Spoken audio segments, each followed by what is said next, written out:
All right, we are back. Episode 2 of the Broncos Zone. Let's go. Got some actual pump up, some hype music this week. Kind of makes me want to say, let's ride. No. No, I'm just kidding. I don't know about that one. I'm just kidding. Oh my gosh, we're gonna need something with Bo. If he's the long-term answer, we'll get something going. There'll be something he says or does. I think Hopefully we're going no. with Bo. Oh my gosh. Well, welcome back to Broncos Zone podcast. Excited to have everybody here. As you can see, we got a little bit of a smaller crowd this week. This will really be our format moving forward for all of our weeks. About 3 of us. We might switch it up a little bit for the draft because we're all excited. We all want to be here. But it's draft month. And we're kicking off this week with Broncos Path to the Draft, really focusing on the offensive side of the ball.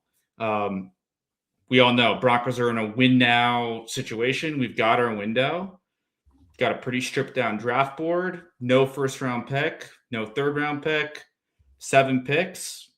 We got a championship window, which is exciting. So we're going to go do a deep dive into the offense this week. Lot of interesting rumors that we'll be talking about, see what each of us are really kind of excited from a player perspective. But we'll start off like we did last week with trivia. Then we'll jump into our segments, which we're all really excited about. Please, if you already haven't, like, comment, subscribe, follow us. We'll absolutely be reading the comments throughout today's video, today's podcast. If you got any players you want us to go take a deep dive in, please let us know. All right, trivia. Our main man, Eric, our trivia guy's not here, so I had to take the reins. I have a feeling Coach is going to get this. I hope he doesn't get it on the first bat. I got a couple hints if we need it. All right.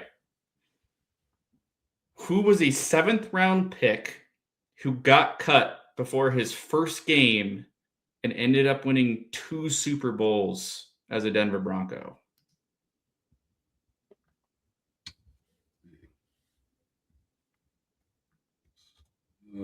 Man, that's a tough one there.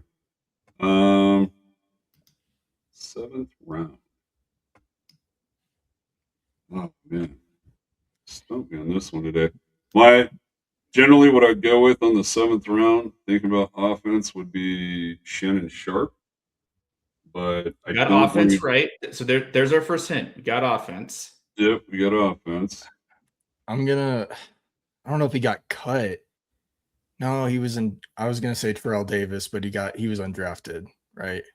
No, he was drafted 6th round. Oh, he was drafted 6th round. Okay. Tom Brady before there was Tom Brady, so as that 6th round guy. All right, second hint: offensive lineman, arguably one of the best offensive linemen in Broncos history. Mark Schlereth? No, that's the only offensive lineman I know from the 2 Super Bowls. So, yeah.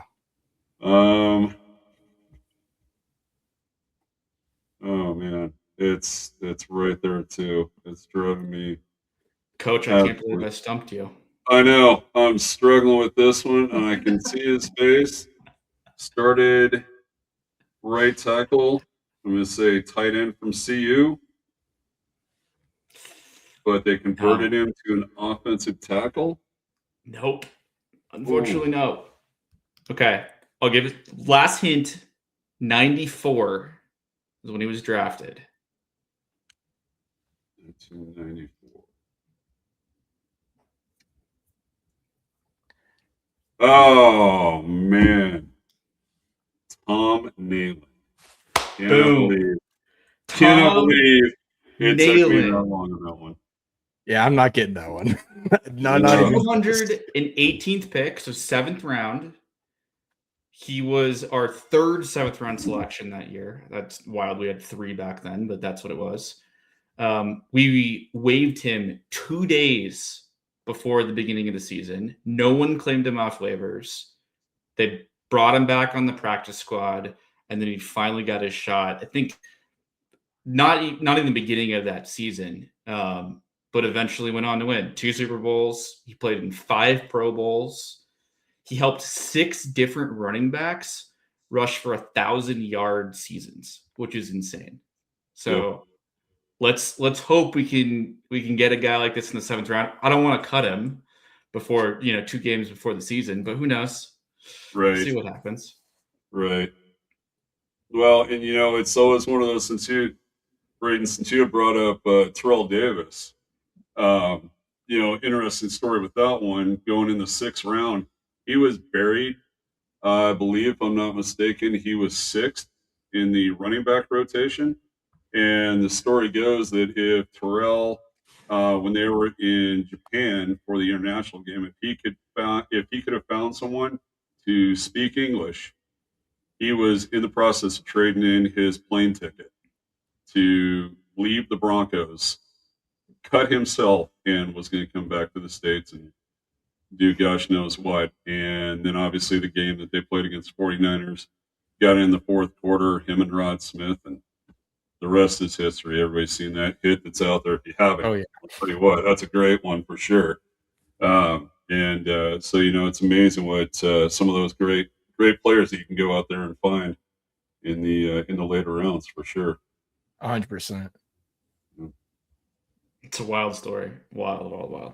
Yeah. All right. So second segment of our show is really talking about news of the week after trivia. So I've got Anklegate up here. We could talk a little bit about that. I am convinced that if something goes awry between Sean Payton and Bo Nix this year, we will continue to come back to Anklegate, and I don't want it to become a thing. But there were some rumors kind of swirling around there with a potential quarterback coming in. Yeah. I find Mike Florio's comments on Aaron Rodgers coming in Aaron. kind of groundless. I think he's personal conjecture. It just seems like he's trying to create a story on a slow news week. Maybe he thinks that Aaron Rodgers would take a backup position, but even at 42, 43 years old, he could start for the Panthers today. No hate on Bryce Young. He just could. Right. Yeah, I agree. I mean, I just don't think his personality, in all honesty, we touched on it a little bit last week, in just bringing in that locker room. I'm sure Aaron Rodgers, if he's the guy, I'm sure there's things that he did in the Pittsburgh Steelers as to why there was some success. Some of the things that they had last year, and turn that around at least a little bit. But I think that, for Sean to do that, I just don't. I think he blows up the locker room by doing that. I think and then they're setting back to where they were before they drafted Bo, and were competing with Cleveland Browns for how many starting quarterbacks we have, over the last several years. I think it sets us back so far. So I wouldn't think Sean would do that, but of course, stranger things have happened. So it just doesn't make a whole lot of sense, to be honest. No, it makes zero sense. Again, it's groundless. It's just something.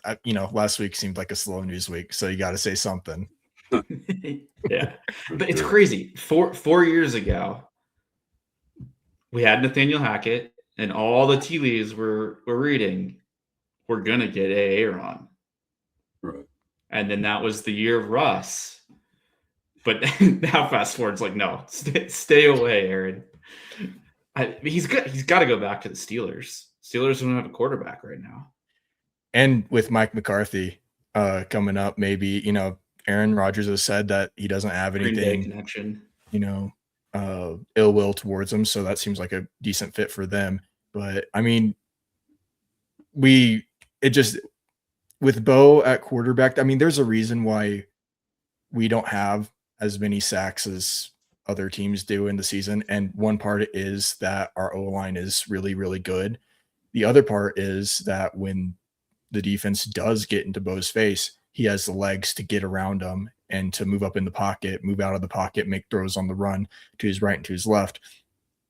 And right now, that's not really Aaron Rodgers' game.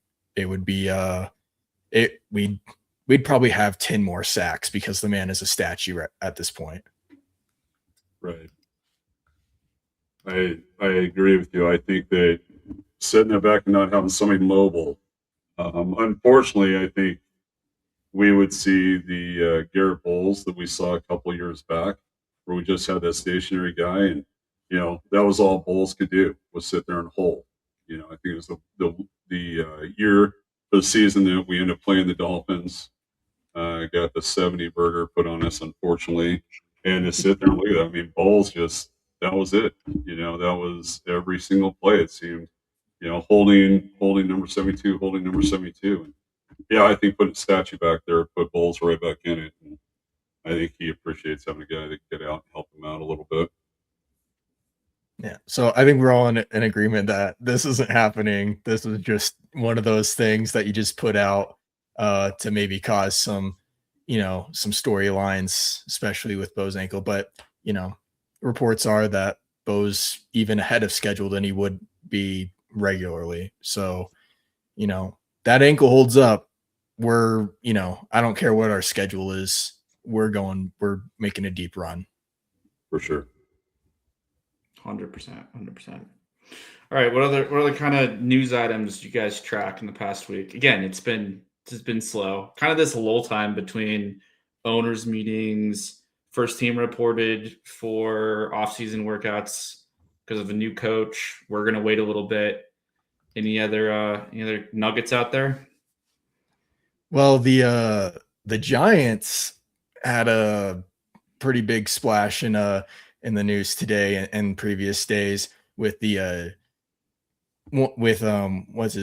Dexter Lawrence requesting a trade, and then also John Harbaugh coming out and saying that jobs are not secure on the roster this year. So that could open up trade talks with even Kayvon Thibodeau.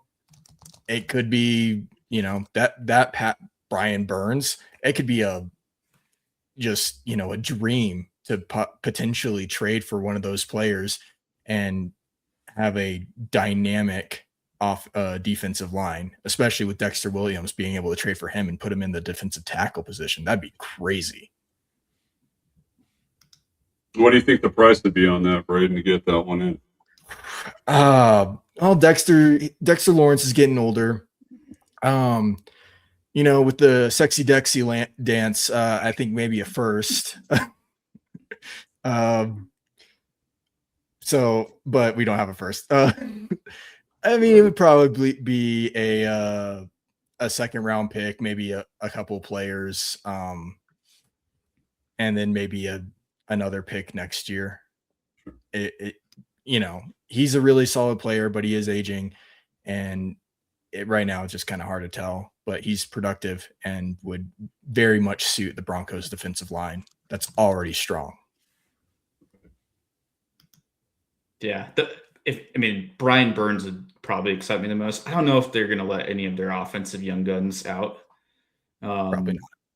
It begs the question, what if we did draft Cam Scatterbo last year? Do we have the running back issues that they're not even issues, but the unknowns of this year? Obviously, we don't get RJ, right, but you could have had Cam. Yeah, some of that too. Again, shoulda, woulda, coulda. Looking at depending on what they're doing during the season, whether or not Cam gets hurt, things like that. Again, we talked about, continuing to talk about culture, building that young locker room. And some of the things when you look at a guy like RJ Harvey, good season. He was put a lot of production out there for what we asked, and obviously Dobbins together. But now Cam, with all this, talking about CTE, talking about some of those things. He's come out with a lot of stuff now that it's like, wow, I don't know, would this guy have been right for us? I mean, Jackson Dart, to me, and seeing what he did, that's the guy, like we're talking about Bo and building Bo. I mean, to me, quarterback is everything, and now you've got the quarterback of the future. And it seems like Cam is the one that's a little more outspoken. For the rest, I'm like, yeah, I don't know. Maybe another season, maybe you can do that. But right now, it's, all about the pretty quarterback and what he's doing and what he can bring to the Giants that they have been missing since the other Manning that used to be running around out there. So that's I don't know, man. Cam would have been a tough one. Super exciting at the time, but looking at it, I don't know. I don't know how him and Dobbins would have fit in the same backfield together. Also, Yeah, it's a might good have taken point. some wear and tear off of him for sure, but Yeah, yeah. But I mean, if this is true, and I'm not going to say we've got a fire sale in New York, but there's going to be some competition. We know Harbaugh's got his own DNA, just like Sean Payton's got his DNA of a team. Not surprised that we're going to see these changes, but I mean, you don't want to lose great players, but they also got to fit the mold. So we'll see what happens. Yeah, my best bet was that where John Harbaugh came out and said that was probably just in a response to Dexter Lawrence requesting a trade. That'd be my best guess. My honest opinion is I don't think they're going to want to trade any of those players, but they will if they have to. Dexter Lawrence will probably be traded to somebody if he really does sit out of training camps and OTAs and the sorts of that. I see that happening, but I don't really see anything with the likes of Brian Burns or Kayvon Thibodeau, especially if they do trade Dexter Lawrence. But yeah, I think it was just a response to it. Well, I saw one that was interesting to me with obviously with Broncos picking up Jaden Waddle was talking about the Arizona Cardinals and the New York Jets looking at Troy Franklin and some of those opportunities and get some, again, there's a lot of receivers. Seems like as long as you got a bunch for camp, somebody's going to come out. It's funny how those things can change. Looking at little Jordan Humphrey was playing for the Giants, and then all of a sudden here it is 3 weeks later, and he's coming over and playing with us. Didn't do a whole lot, but he certainly added that big body. And so to me, it's interesting to see, is there something we could get? Maybe another third round pick for Troy, possibly. They're talking about the best depth they've had, looking at Waddle, Cortland Sutton, Marvin Mims, and little Jordan Humphrey. I mean, that's pretty decent. You pick up a guy or two either off the street or picking them up, in a late round draft pick. That could be an advantageous pick or trade for us for sure.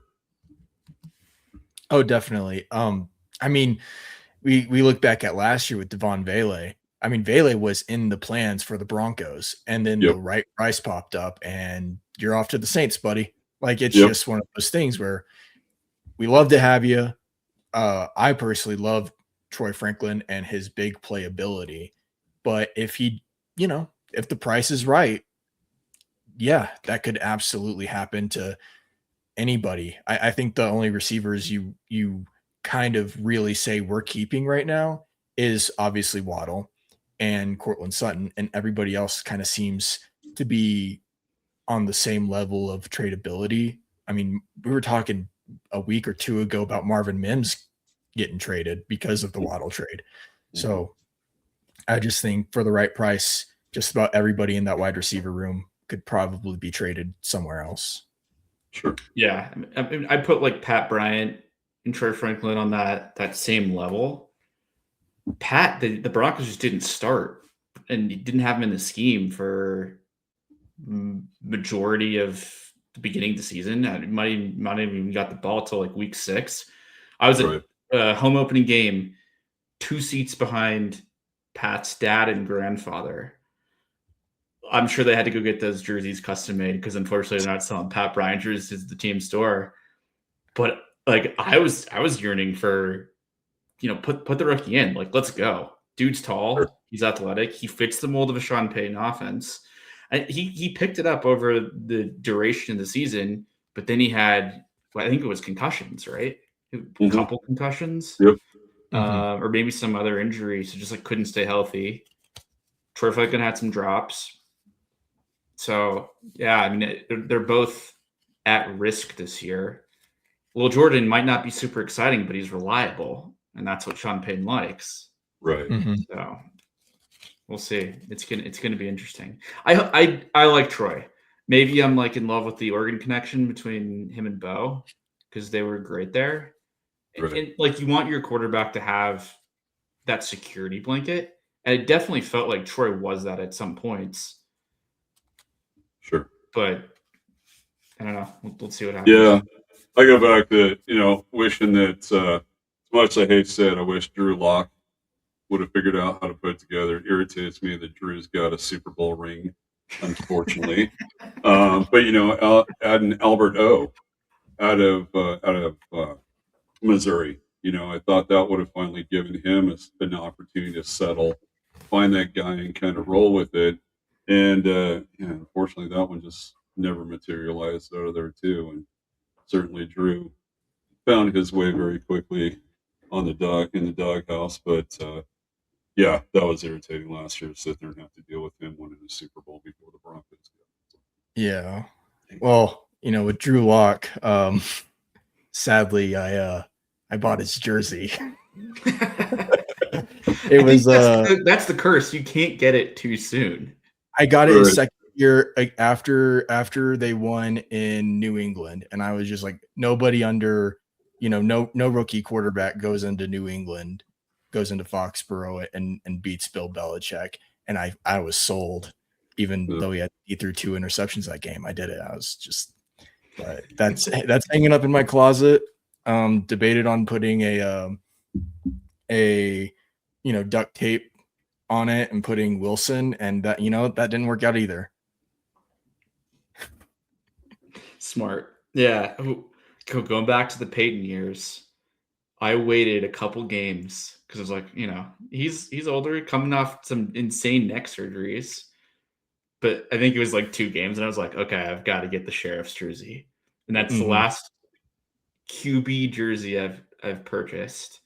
Thought about Russ. I was super excited about Russ. I was like, oh, we're just going to run it back. We're doing Peyton Manning 2.0. Russ was younger than A.A. Ron at the time. So that was exciting. Then I go to training camp. Dude couldn't hit the stationary net targets. And I was like, uh-oh, we're in trouble. And Russ is short. He's just a short dude. Right. And we lived through hell, but we're back.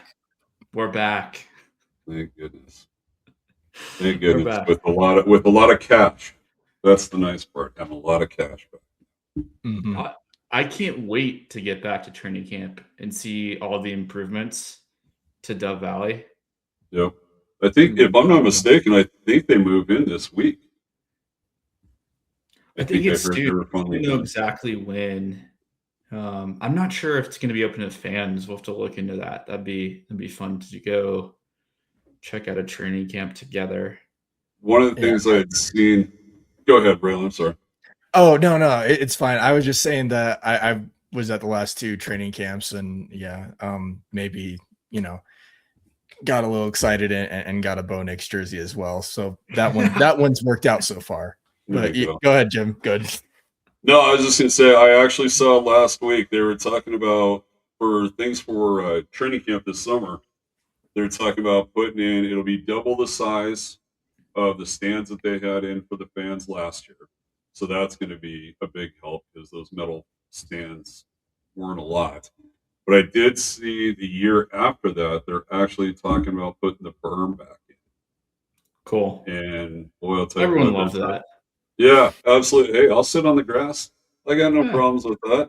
I remember, again, thinking about the old days, I remember going up and seeing the Broncos and the Cardinals had a practice before they had their preseason game. And this is still when they were up at UNC up in Greeley. And they had 65,000 people out there on that grass field that was along the practice field out there. Biggest crowd I'd ever seen. And then, of course, the Broncos, have to pare it down because of the fire department and everything out there at the new facility. But it's gonna bummer, but it's such a great opportunity to for fans to get out there that can't afford the tickets and get those early opportunities to see those guys go. So kind of a neat opportunity. It'd be great to see it this year, obviously, but next year I'll be curious to see how much it is back to the old days of putting everybody out on the grass and getting sunburned out there.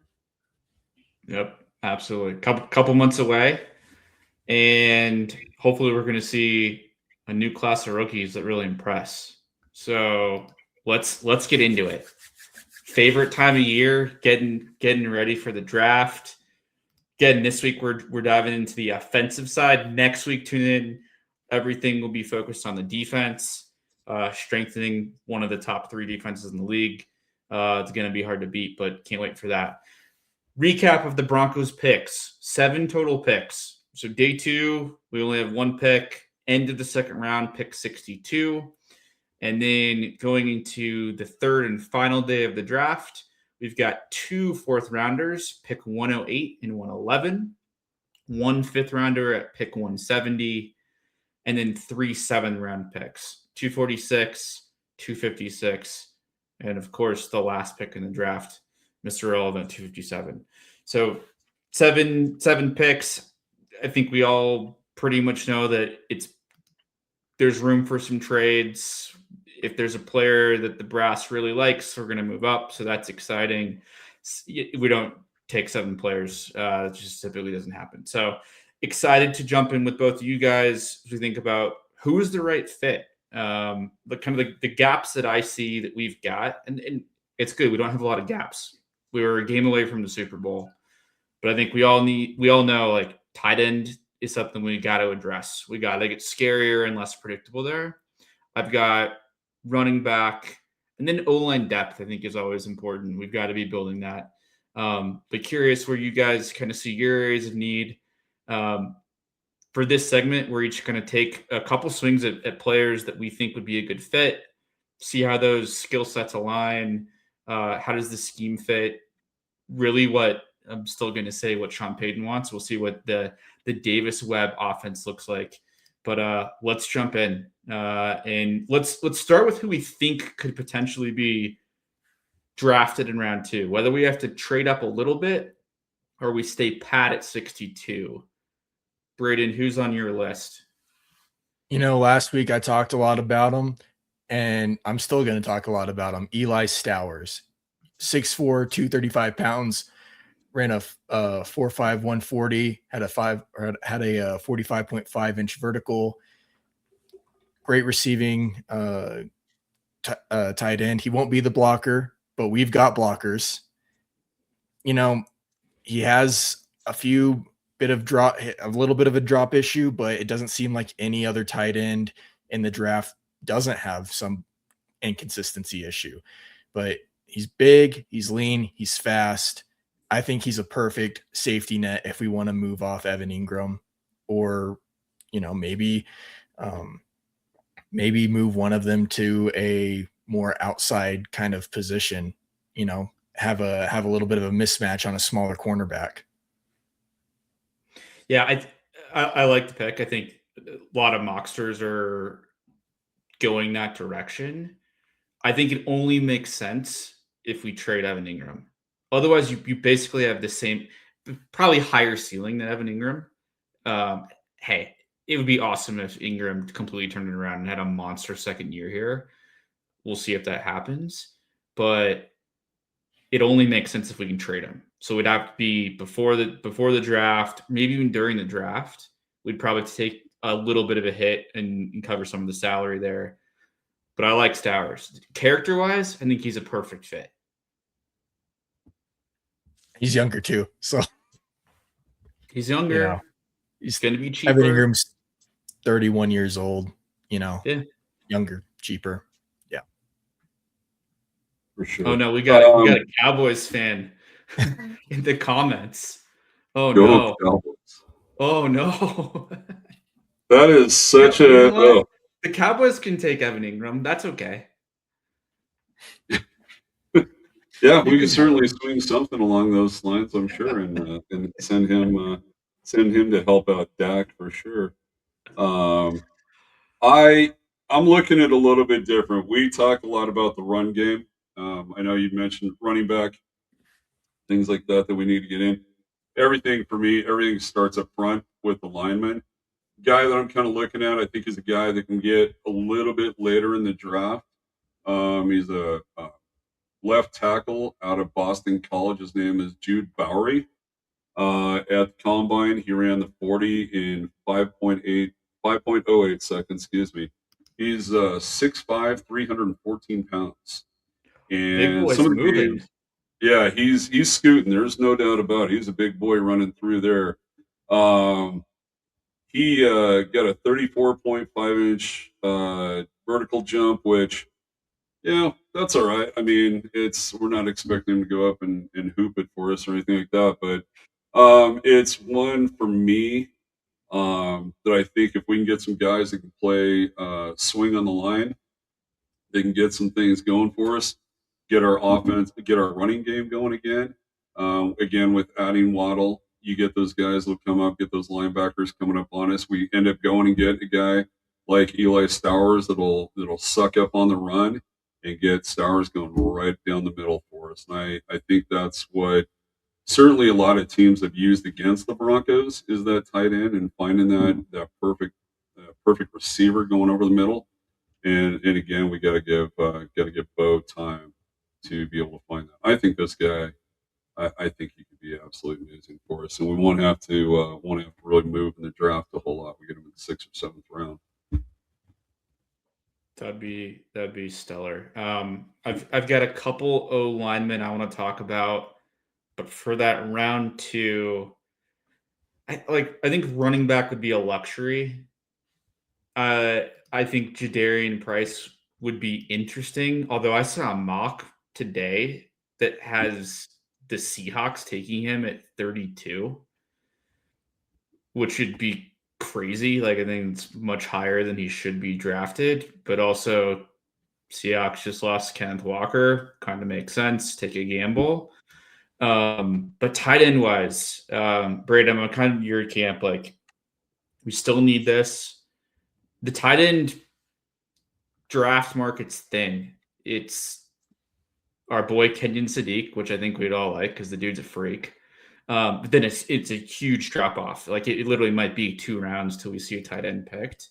Stowers, I'm in agreement. Like, as long as we don't have Ingram or we figure out something different, I'd be interested.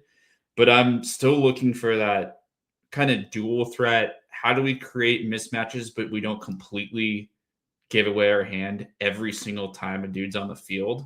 So the 2 guys that I saw, Max Clare, he played at both Purdue and Ohio State throughout his college career. Last year at Ohio State, 43 receptions, 448 yards, 2 touchdowns. Not great, but I was really looking at, like, what's your yard per reception average? 10.4. So, like, maybe he is that third down kind of threat. A lot of comps have him to Dalton Kincaid. Not bad. I would take Dalton Kincaid. Not an incredibly good tight end, but definitely in that second tier in terms of the NFL tight ends. The other guy that I liked, Sam Roush out of Stanford, and he's definitely more of that blocking first wide tight end. Pretty similar in terms of stats to Max Clare from Ohio State. In less games, Roush had 49 receptions, 545 yards, 11.1 yards per catch, and 2 touchdowns. But was the best pure drive blocker at the tight end position in the draft in this class. And so that kind of got me excited. Jake Ferguson was his comparison. So there you go. Larry, dude, there's your Cowboys comparison. Jake Ferguson would be a stellar tight end here. So those are a couple guys that I saw. I'm like, those look interesting. Now for Sam, and I think even for Max, like, they don't have the receiving capability that an Eli Stowers has. So that's something that we'd kind of have to fill the gap in. But for me, it's all about how do you scheme up and just not give away everything in your super predictable Sean Payton offense sometimes. Yes, execution matters, but we got to keep some of these defenses guessing. Right. Mm-hmm. Well, I guess if we're moving on to the next pick or I have Nick Singleton from Penn State, running back. I remember watching him and Love play in the college football playoffs a few years ago. And I just remember thinking I would take both of these guys, either one. Now, Jeremiah Love was definitely, the outstanding player with that touchdown where he just ran through 3 people and landed on his leg that he sprained or something along those lines. But just watching Nick Singleton run the ball, he's super explosive, great power, great balance. He does have some issues navigating the O-line holes, pass protection, and maybe a little bit of injury concerns. But I just look back at that game and think, as a big time player, big time moments, I think he would do well as the secondary back to J.K. Dobbins, at least for the first year. If Dobbins doesn't rejoin the Broncos the following year, maybe RJ Harvey and Singleton are that duo. But I really like him. I think him in the 4th round would be a pretty solid pick. I like that pick. Yeah. And we could definitely get him in the 4th round, 5th round, potentially. Maybe we can move up a little bit, but it'd be an interesting one. Obviously Singleton's a popular name. I wonder if any of his relatives are actually in the NFL, because we've got a couple other Singletons. Obviously not Alex Singleton. No. A couple other Singleton running backs. I'm curious. Maybe you got some cousins or uncles. There's Devin Singleton. I'm sure, somebody could look that up and see if they have any relation, but but running back, I don't know. The other running back that I've heard brought up, Mike Washington out of Arkansas. Mm-hmm. I don't know a ton about him. Bigger dude, 6'1", 223, ran a 4.33. I think the big knock on him was he fumbled the ball a lot, and then his pass protection was meh. But D-Mac is in love with him. A couple other Denver media guys, so that'd be interesting. That might be a trade back into the 3rd round, maybe, or move up from your 4th round pick. But I don't know. So the running back draft is going to be really interesting this year, and it's going to be the no-name guy that probably finishes top of the class. Right. No offense to Jeremiah Love. Well, and again, we have Mr. Irrelevant. So maybe there's another Chad Kelly out there who will surprise us. Hopefully not. But gosh knows, it's funny to get the Mr. Relevant. Of course, there's always a guy like Brock Purdy who is Mr. Relevant, and gosh knows he's really turned a pretty good career so far in San Francisco. So maybe there's, not that we need quarterback, but it'd certainly be nice to pick up that piece to be able to find somebody to get us over the hump for sure. Yeah, definitely. Before I get to my O-line, I've got one kind of surprise wide receiver that I think would be really interesting. Now, I don't know how this fits in. Like Troy or Pat, maybe both of them would have to go. But Omar Cooper Jr. from Indiana, so national champs. Crazy season. 69 receptions, 937 yards, 13.6 yards per catch, 13 touchdowns, basically from the slot. Like, we have not had a legit slot threat, in my mind, since, like, Wes Welker. Yep. Maybe there's a couple guys I'm missing since, but that'd be interesting because it fit-wise, scheme-wise, it's got to make sense. Bo does love those darts over the middle. That's probably where Waddle fits in, but it would be interesting to see. I mean, if we take a swing on a wide receiver earlier than the 4th round, that's probably pretty indicative of how the team feels about some of our depth there. Sure. I have Omar Cooper Jr. on my list as well, but sorry to steal that dude's impressive. No. I was gonna mention somebody else. But no, Let's that's hear perfect. It. No, I didn't. I just like this overall play. I've got 3 Indiana players on my list. It's like they're just solid fundamental players, and they, Yep. I just have no complaints with these Indiana guys. They're the Villanova of football right now, just fundamentally sound. Maybe not Villanova from this year, but I love that pick. I love that pick. Yeah, I don't know where he's really gonna go. It's probably higher than we'd like. He's probably like mid-second round, which we probably won't reach for. But who knows? I mean, if they love him, that'll show us something. So we'll see. Who else do you have from Indiana? Oh, I have Pat Coogan and Kalen Black. Those are my Indiana guys. I like Coogan a lot just because he's one of those versatile guys who could be a backup and just move anywhere around the O-line. But yeah.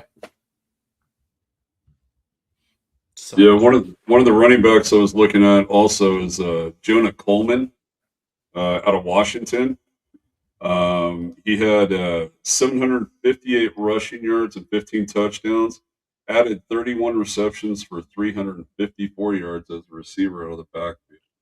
And to me, it certainly seems like a guy that would definitely fit in Sean Payton's offense. It's, I know for me, again, I would love to find that guy that's going to hit 3.5 to 4 yards every single time, have those breakaways. But to sit there and add a guy that, I suppose he could be a little bit like RJ Harvey. RJ's big thing is catching out of the backfield, and he was pretty effective at that this season.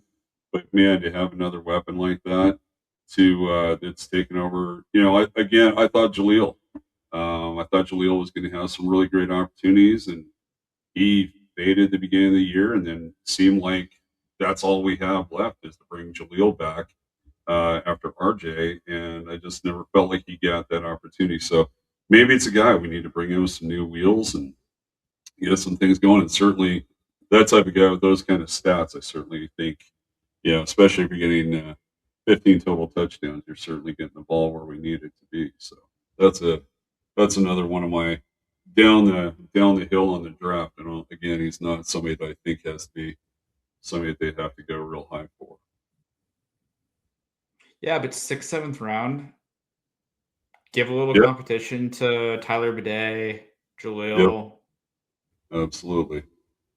Yeah, we've seen the Broncos hold probably way more running backs than we actually need on the roster week to week. So that would be a real interesting one. The dual threat makes sense. Yep. As long as he can pass block, then we're good. Right. Yeah. Well, and then I guess my last pick, and I do kind of this is very situational. I don't know if this would actually happen, but with Mr. Irrelevant, we talked about a Chad Kelly. I think a good Mr. Irrelevant pick would be Joe Fagnano from UConn. I don't know if you guys have heard about Jim. You're shaking your head. 6'4", 225. Little low on the completion percentage, but he threw the ball a lot at UConn. Just his senior stats, 3,448 yards, 28 touchdowns. What impresses me is 1 interception. I think in his entire college career, he's only thrown 6. And maybe that has to do with the competition he's playing against, but he plays within a structure. He doesn't have the best arm talent throwing outside the numbers or outside the hashes. But to me, in that kind of Sean Payton offense where we love throwing screens, over the middle passes, and an occasional deep shot down the field, I think if maybe Stidham does get traded, he's in the last year of his contract. I think that's a Mr. Irrelevant, or at least an undrafted free agent that gets picked up by, potentially by us. And then maybe that's a Sam Ehlinger, Joe Fagnano quarterback 2 competition. And I wouldn't be too bad at that. Right. I think Ehlinger has got a lot. There's a lot of talk on him these days. And I think that's something that I think Sean starts looking at, because how many how many teams wanted him last year? There were a number of guys that started picking up the phone, and wanted to talk about him. Stidham now, I think that there's a lot of teams that are out there looking, going, yeah, I don't know, maybe he's not. Certainly, we're not feeling great, and seeing what happened with us in the AFC Championship. So I think that to your point, I think that is something they can turn around and look at and look for a guy that's going to be good. And, 5 or 10 years, it can be that's understudy, getting ready to see where he's at until either a big name comes up or he ends up being the guy at some point in time too. So I totally agree with you on that pick. Yeah, I like it. Stidham's in his last year. We're going to have to pay Bo. I don't think you can pay a backup what we're paying Stidham when Bo gets his cash. So you got to find the depth. I'm good with Mr.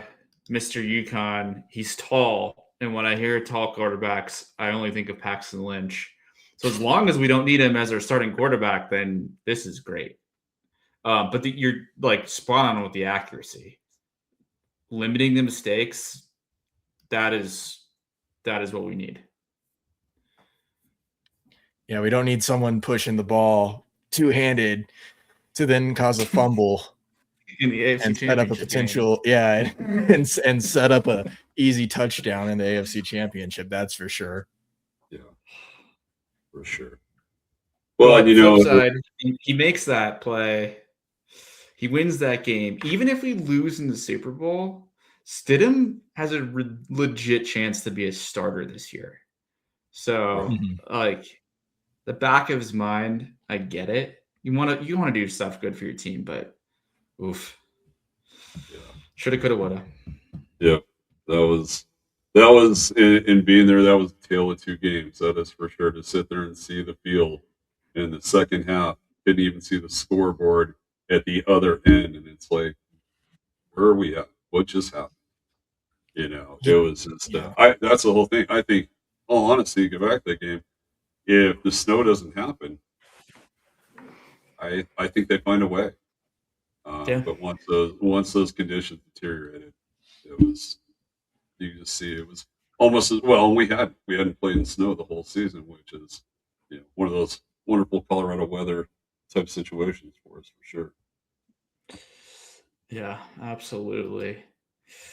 All right, O-line. So I've got a couple O-line picks. Coach, earlier, I liked your first one that you talked about. I think that dude would be a stud. I think the O-line, we need more depth. We had a couple injuries throughout the season. Ben Powers went down. That was unfortunate. I think he's got a year or two left on his contract, so we need some depth there. Our offensive line is expensive. I'm fine spending that money. We got to keep Bo upright. It's going to help the running game. But my favorite player on the O-line is the belly, Mr. Quinn Miners. And I feel like that is now our recipe of like, let's find a gritty dude like that just absolutely loves football. And so that's really what I was searching for. And I found Bo Stevens, left guard from Iowa. No BS, dude. Comes from a wrestling background, so just like Quinn Miners. Really focused on being a run blocking kind of mauler type dude. Zone is his exact fit. That's what they played a lot in Iowa. Last year of his career in college, 0 sacks allowed, 0 QB hits, 98.7% pass block rate with 682 snaps. So he was reliable, played a lot through college. He kept the quarterback clean. Also, that team last year generated 5 200-yard rushing games. Now, obviously, this is not college, but if we can get a guy that, a year sitting on the bench, learning from Quinn, learning from Ben Powers, like this might be a Ben Powers backup and put us in a pretty good spot in the future. And he's just got a great football name, Bo Stevens. Simple, ready to go. But go watch some film with him if you guys haven't seen it. Dude's just a beast. Is he just pancaking everyone? He was pancaking dudes. Nice. Love it. Well, that's those guys. I mean, I was just sitting here looking at it. Yeah, Quinn Miners again. When he first came in, everybody loved the the look and the way he is, but you kind of looked at him like, guy might not be in great shape. And I'm sitting there looking at it. He had a 90.9 overall PFF grade for 2025. Stud. If we could turn around and get another guy like that, absolutely. We're feeling a lot better about our run game and feeling a lot better about keeping the quarterback clean. That's for sure. And we've got to find it because you got to have one or two guys depth that have a ton of promise that we can get on rookie deals and not have to pay for like 3 or 4 years. That's just going to expand our window just a little bit more. So I really liked him. The other guy, and I don't really know projection wise of offensive line. I think it's just difficult to predict in general. And these guys aren't the top 15, but a kind of another sleeper, probably 6th, 7th round. I'd be interested if he went into the 5th. But I'll explain why he's probably going to go 6th or 7th. Billy Schrouth out of Notre Dame. So my overall scheme was like, well, if you get Jadarian Price for some reason, again, that would be telling because they would probably have to reach for him. Then you've got his blocking buddy right there.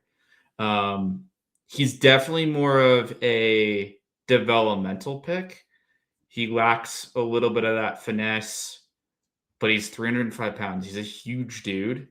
They play at Notre Dame. They put a ton of inside zone, a lot of play action. So it'd be a good fit for what we're doing here. The piece that scares me a little bit, but this is why you take him 7th round. He suffered a sprained MCL last season. So he only played 7 games. And then he missed 4 games the previous year with an ankle injury. So maybe he's even an undrafted candidate, but could be an interesting player to look at if we just want more of that depth. Take a flyer and a guy and see what happens. It's a great pick. It sounds like a pretty solid pick, especially if we can get him in a 7th round or potentially undrafted due to the injuries. It seems like a very solid pick to me. Any other picks from you guys? Could be any player on the offensive side. I mentioned. Do you reach for anybody if you fall in love? I don't know if it's the draft to do that. I know. I don't know if it's a pretty thin draft by most means. I think running back is probably maybe isn't could be. I think later round running backs is probably where you're going to find your quote unquote stud, your diamond in the rough. I mentioned him earlier, Kalen Black from Indiana. He stays low. He drives his feet. He's very good in pass protection, good vision. He's very patient behind the O-line. He is limited in that pass game, but we do have RJ Harvey, who gives me the Joseph Adai kind of vibes, where he's a great pass catcher for a running back, and but he is a little undersized. But I just think he's a very good solid pick around that 6th, 7th round. That could be your diamond in the rough. Yeah, I mean, like if you get someone that's in that like Isaiah Pacheco, Denver boy Philip Lindsay, like little undersized, but if they've got the motor and the juice, they add some more competition, more depth there. I think that could be a real interesting play in that 7th round spot. Yeah. I mean, with RJ Harvey, he's a bit of a smaller guy at running back too, but we saw him great center of gravity, where a few times during the season he'd catch the ball out of the backfield, nobody's blocking for him. He gets hit and he takes the hit and just shrugs it off and goes and gets a first down. I mean, being a smaller guy with a better center of gravity who can take a hit but also give the hit, there's no really downside if that's your build as a smaller running back. Right. Well, I think it's interesting just sitting here looking at the roster too. Of course, we talked about Adam Prentice being signed as the fullback. Clearly, the running game has to be getting bigger. I mean, most teams don't carry fullback anymore. So what are they going to do with Adam Prentice? Seems like they got to get that guy. And like you said, if they can get a guy, get him to the edge. I wish they would go back to more of the running of the edge, but it seems like we continually keep running everything between the tackles. So, going up and finding that running back, like you said, they'll go up in there and just go knock the tar out of somebody. It's low to the ground, low center of gravity. Your guy Braden sounds like a good pick for us for sure. Yeah, we need to get back into this into old school power eye formation for sure. 100%. I am all about the power eye. Let me tell you, good running game allows for everything. I've coached some really good passing teams. I've worked with some quarterbacks that you never know that they were top 10 in the state of Colorado, and 9 times out of 10 is because they had a 1,000-yard plus rusher behind them, and that certainly helped them out a bunch. So. I mean, we've barely scratched the 1,000-yard running backs these past couple seasons. Like, yep. I would love to smash that this year. Absolutely. If J.K. Dobbins doesn't get that hip drop tackle, he's going for 1,000. So I believe in J.K. Dobbins to be that guy to get that 1,000. Sure. And that's, I was just looking at the running back room. We have J.K., we've got RJ Harvey, Tyler Beatty, Jaleel McLaughlin, Cody Schrader, and Deuce Vaughn. And right now, none of those guys, other than our top two, really say much for what we have. I don't think Beatty is a great guy, but I think he's a special teamer. Jaleel, I continue to see flashes of him. It's just that, again, it's just just don't see enough. Just don't see enough out of him to really sit there and say that's our third down guy if we need a passer. It's nice to see RJ come out of there, but again, we need some guys that can really, if we're going to continue to keep running through the tackles or between the tackles, those guys got to come up. 100%. All right, to wrap this up, we got our own guy, our other Broncos and friend Eric chiming in. Zachariah Branch, wide receiver from USC. That dude's a stud. I think we would be daydreaming a little bit if we go and grab him. Unfortunately, that'd be pretty early. We might have to jump up, but one can hope. One can hope. For sure. For sure. Well, everybody, that wraps up our second episode of Bronco Zone, completing the offensive side path to the draft. Join us next week when we tackle the defensive side. I lose Coach Jim, I lose Braden, but we get back Eric and Vince, which will be fun. We'll tackle everything defense. And then what are we? 2 weeks out from, I think we're going to do our kind of draft style where we'll each take a team and just go around the horn for the first couple rounds, which will be fun. So tune in for that as well. But we will see you next week, bring you any exciting news that happens as we're still in the quiet part of the off season. But appreciate everybody for tuning in. Remember to like, comment, subscribe, follow, and we'll see you next week. And thanks, before we go, yes. So Colin Cowherd commented on our post that we posted last week, and I had my hat on backwards. Posted that it was my biggest fear for him to see that, but I got it this week. Got it correct.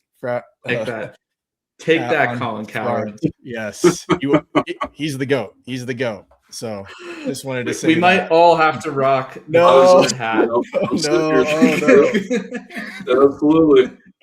Absolutely. There it is.